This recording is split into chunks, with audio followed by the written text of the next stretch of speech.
Welcome to This Week in Plymouth. I'm the guest host, Julie Thompson, and I'm, of course, joined by the Plymouth Town Manager, Derek Brindisi. Welcome, Derek. Hi, it's good to be back. It's Good been to a while. have you. Okay, the FY24 Select Board goals and priorities. Let's get right into it, because you guys have been meeting about this. Yeah, so this is a great discussion topic this afternoon. As you know, and the community hopefully remembers, last year we went through a goal-setting prioritization process, I think for the first time in a long time with the Select Board.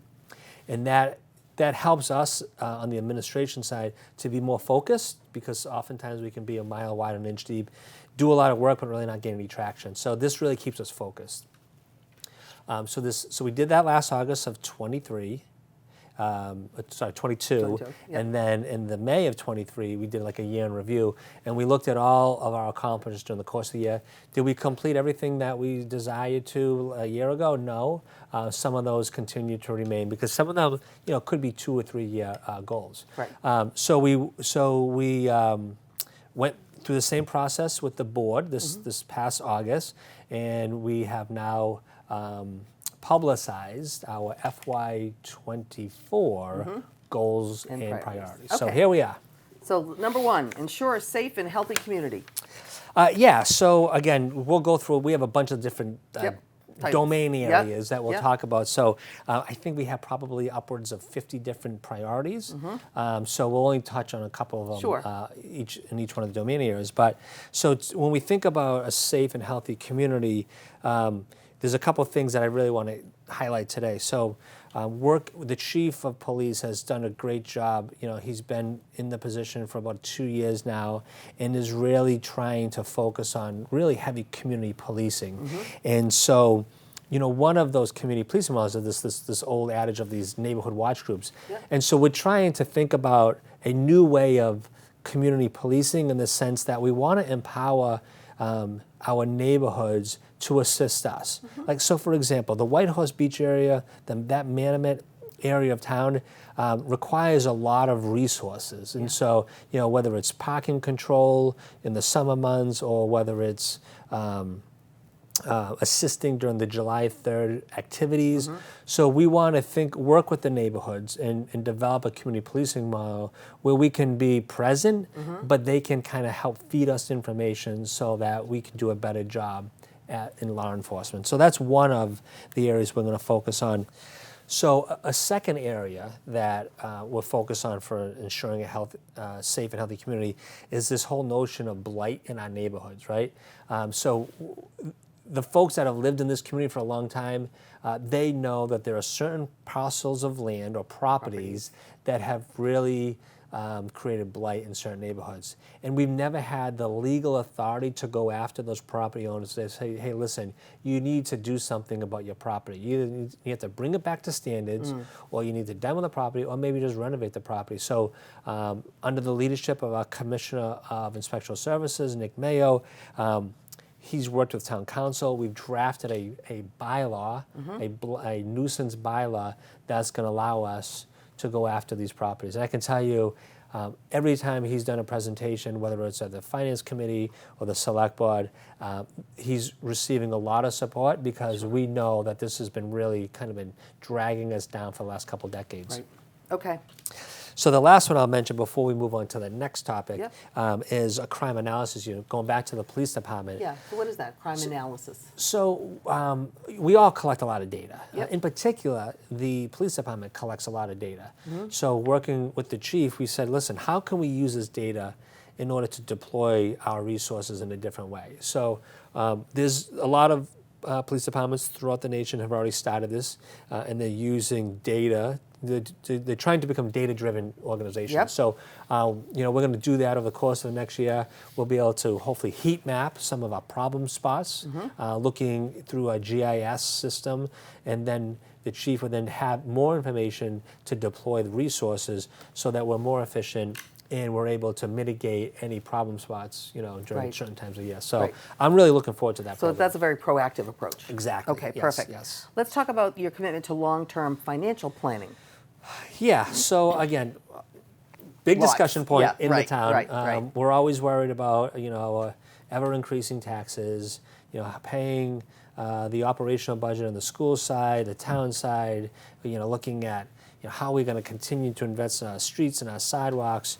Part of our financial planning is to start to identify sources of funding that may already be available so that we can look at our streets and sidewalk program. We're already investing. 5 years ago, Lynn Barrett, finance director, came out with a very creative way to do that.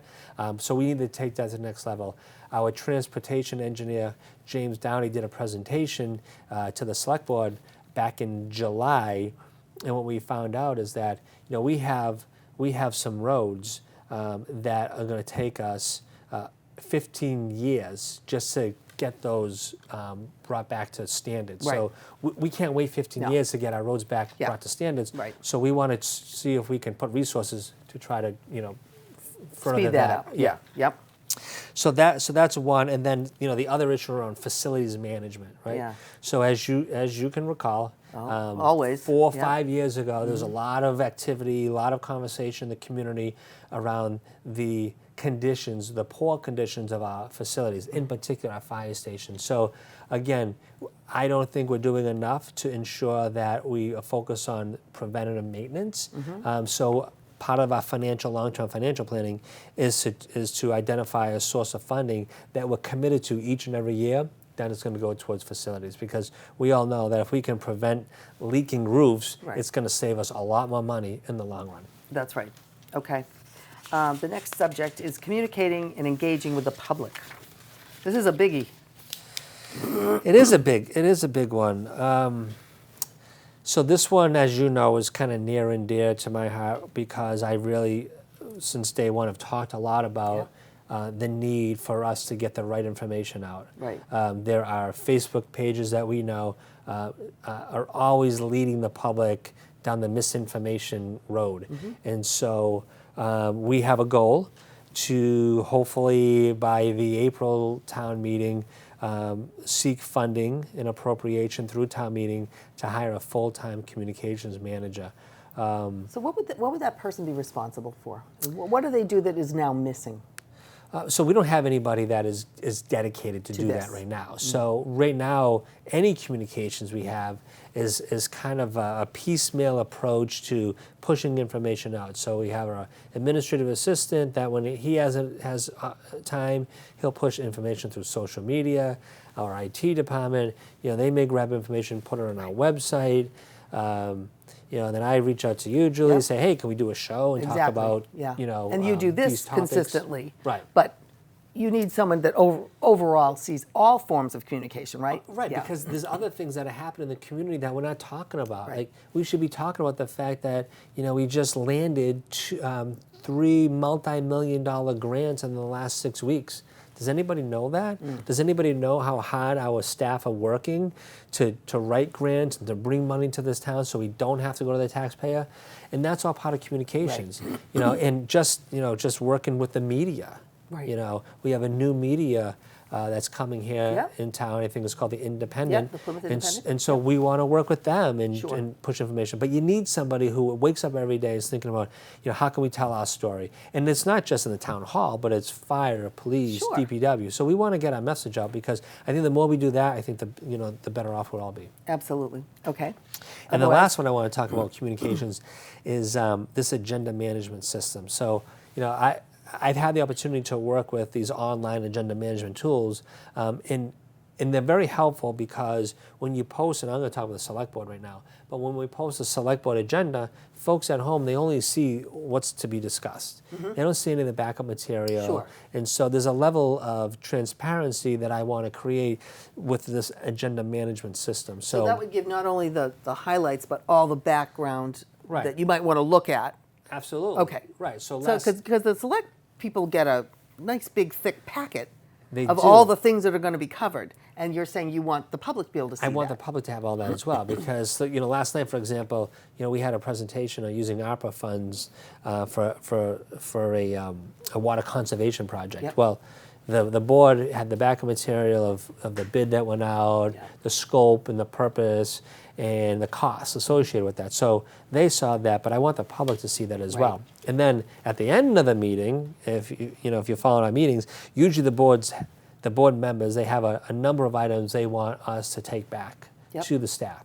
So the agenda management system would allow us, it's now a tool that we can use to queue things up. So if we have a request from a board member to follow up on street lights that are out, we can put that in the system. It gets routed to the specific department, and then they report back to us through the system. It gets reported back to the select board. So it's a two-way communication tool as well. So again, this helps, really drastically helps with communication. Yeah, right, exactly. Yeah. Right. It would be a home run if we got that in place. Ensure a vibrant economic development business sector. And this is something that's talked about a lot. Yeah, so I mean, we're working very closely with the downtown business community on a lot of different programs. You know, they have become a 501c3 organization, and so we continue to support them.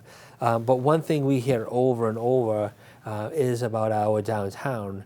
I can tell you personally, I live downtown, and when I see graffiti hitting our businesses, when I see these irresponsible dog owners who just let their dogs defecate on the sidewalk, which is supposed to be our tourism hub, it bothers me. And so I want to start holding these people, these irresponsible people, accountable. And one way we plan to do that is to work with the businesses. Again, this is a collaborative effort, and to install surveillance cameras in our downtown area. One, hopefully it's a deterrent for people to be Behave more yourself. responsible, but it also creates more of a safe space too, right? Sure. So, I can tell you, I talk to business owners who have said to me, we have young employees that we don't want them to park in certain places because it's not safe for them to leave work at 10 o'clock at night and then walk there. So by having a surveillance camera system in place down there, we hope it's more family oriented, number one, and two, it's a safer space too. So we're going to be working with them over the course of the next year, and hopefully that's successful, and then we'll continue to roll that model out. And the other big one here, hopefully we can talk more about, especially a specific show on this issue, is acquiring the DCR property and the state pier.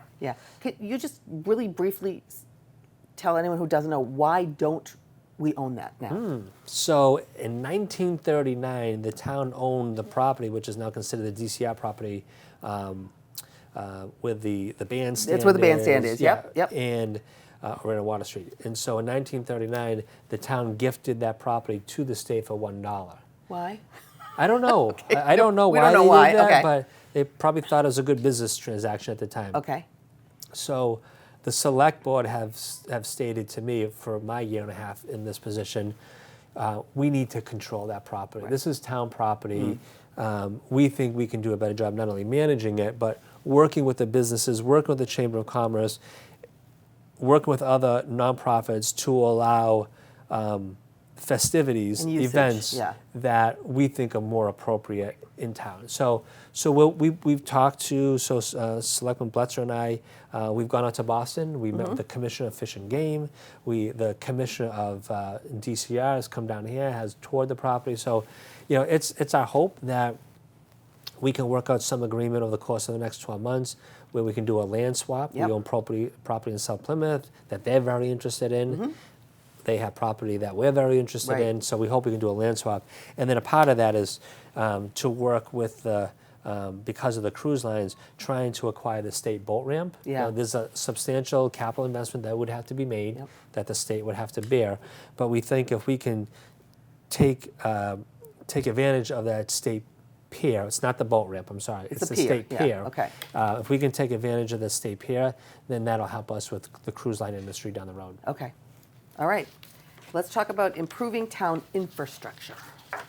Yeah, so infrastructure is always a big one, but our number one industry is tourism, right? And so there's been a lot of discussions over the last 10 years of a promenade project and the investment into Water Street and that area. So I'm working very closely with David Gould, who's the Director of Environmental Affairs, on looking at some of the areas that we need to improve our infrastructure. So, for example, down on Town Wharf Way, if you're walking there, it's right next to Tavern on the Wharf. On the wharf, yep. Right over there. Yep. So that space right there where there's some parking, there's some old guardrails that are starting to lean.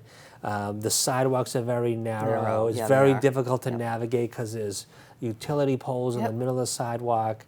And then on top of that, which people don't really recognize, is that the seawall right there is starting to be in disrepair. So David is working on a project that we could write for state grants and federal grants potentially to repair the seawall, expand the sidewalk, remove that old guardrail, and make it more pedestrian friendly in a safe space. So, over time, if we're successful in these types of projects, we can little by little kind of just inch our way forward, and then the promenade project would be complete. Right. So these are kind of like smaller steps. Little increments. Can we just talk about the cybersecurity, improving, enhancing cybersecurity? Because everybody is talking about that. Yeah, that's one that honestly, we have staff meetings with all of our department heads every Tuesday morning, and Joe Young, our director of IT, he is beating us all up about cybersecurity, and he keeps telling us we have to make more investments. He gives us examples of municipalities from around the nation that are being held, in ransom, paying millions of dollars to get their information back. So, you don't want to say it, but in some respect, it's not if it's going to happen. It's kind of when it's going to happen. Absolutely. Yeah. We've looked at our passwords, and we have to be more secure with our passwords because they're easy to hack. We just went through a two-factor authentication program. So we're taking cybersecurity very seriously because of everything that's happening. But again, it's because you don't see it, a lot of people don't pay attention to it. And then until it all blows up. Right, and I don't want to be the town manager, have to make the phone call and say, listen, we got to come up with X amount of dollars. Right. So that's one of our big goals for this coming year, to try to be more secure in all the work that we do online. Okay. Should we go on to protecting the environment? Yeah, so this community, I think we all can agree, we have a major focus around the environment in Plymouth in particular. Yeah, and I'll give you some quick example why this community versus other community is leading the way. We have an entire department that's focused on environmental affairs. We have as of a year and a half ago, a climate resiliency sustainability planner that wakes up every day thinking about climate action. Right. We have an energy officer who focuses all of his efforts on green energy and working with the utilities around that stuff. So collectively, and that doesn't include our boards and committees, which there's a lot of work in there, and then a lot of the nonprofits, right. so like SEMPA and Sustainable Plymouth, yeah. They're doing a lot of work in this space, right? So collectively, when we look at some of our boards and committees, the paid staff, the nonprofits, we have a goal to be an all-America city, although we're not a city, it's a term that's used, by 2025. Yep. And so just so folks aren't aware, this is a national award that's given to cities and towns that apply for a specific purpose. So in 2024, the All-America City Award for those that apply is around civic engagement. So we're not going to pursue that. But so we're a year and a half ahead of ourselves. We're already starting to have conversations and prepare ourselves for an application so that hopefully if we're awarded the 2025 All-America City Award around climate resiliency and sustainability. And I think, again, given everything I described, we have a great recipe in order to make that happen. So that is a big one. That's going to be a multi-year goal, but it's going to put us on the national conversation around climate resiliency and planning. Does that also give us more funding, more grants? Or is it more of a trophy? It's definitely a trophy. There's no doubt about that. But it'll position us, because the work that you have to put in for it is a lot of the work you're going to have to do when you apply for the MVP grant or you apply for other state Right. and federal grids. So we're going to be ahead of the curve. Right. So Okay. we'll have already laid the groundwork Yep. for that. But what it does on a national level is that there are developers that look at these types of communities and say, how can I bring my green technology?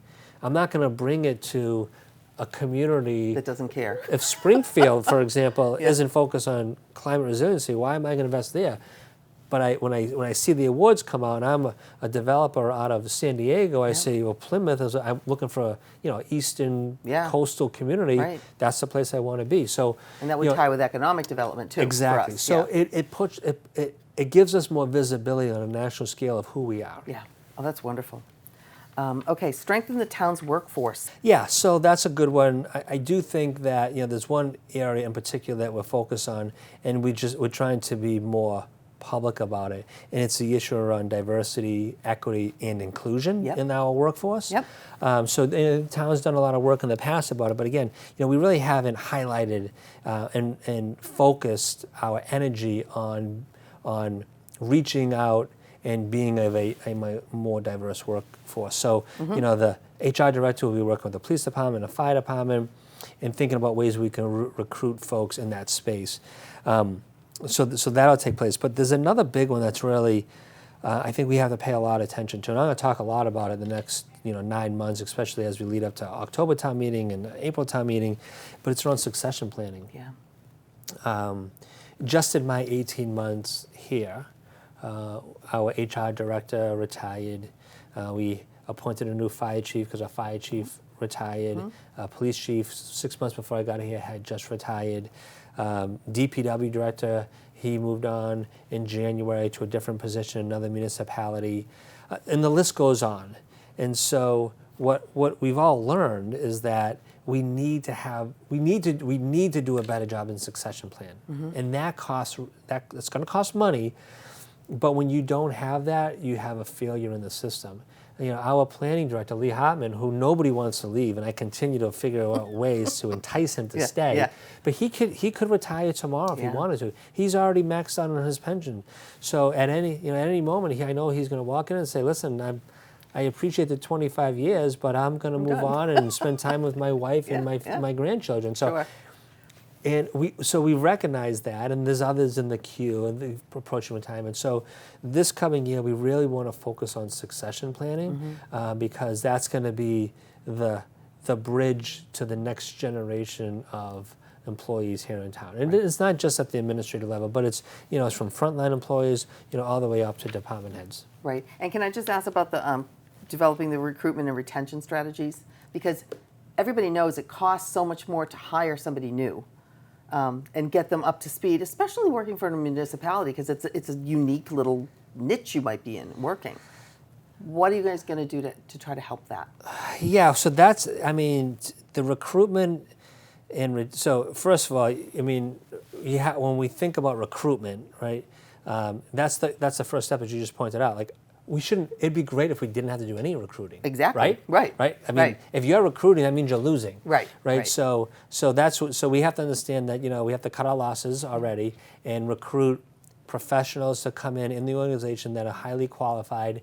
And then the retention is a couple things, right? So you want to be competitive, right? And our goal is kind of always being like the 75 percentile of salaries in the region. Yep. But you want to give folks, and benefits are great. Benefits are always great in this community, so I don't worry about the benefits all that much. I do worry about compensation. That's why we want to be competitive. But the other piece too is to create an environment where people enjoy coming to work, right? And to give them purpose. And I can tell you that our human resources department over the last 12 months has really done everything they can to engage our employees, to make it exciting to come to work and give them purpose. So for example, the Halloween event we did last year was something so simple, but that event, although it was successful last Halloween when we opened up our doors and all the children came through town hall and trick-or-treated, because of that, our Halloween planning committee this year is 12 people from town hall. Yeah. It was 3 people last year, but everybody gets so excited, and now people are talking about that and talking about tree lighting. So if you can create that culture, the buzz, then people will say, listen, I can go next door and make $3,000-4,000 more. Yeah. But I enjoy working with everybody. Right. And this is my second home. Right, So, right. so that's part of the retention piece that we have to focus a lot about. Okay, perfect. Create an efficient town government. Efficiency. Yay. Yeah. So it's funny because we had a charter commission, and we now have a charter committee. Yep. And oftentimes you hear from members say we have to be more efficient. And I say, okay, so what does that mean? Yeah.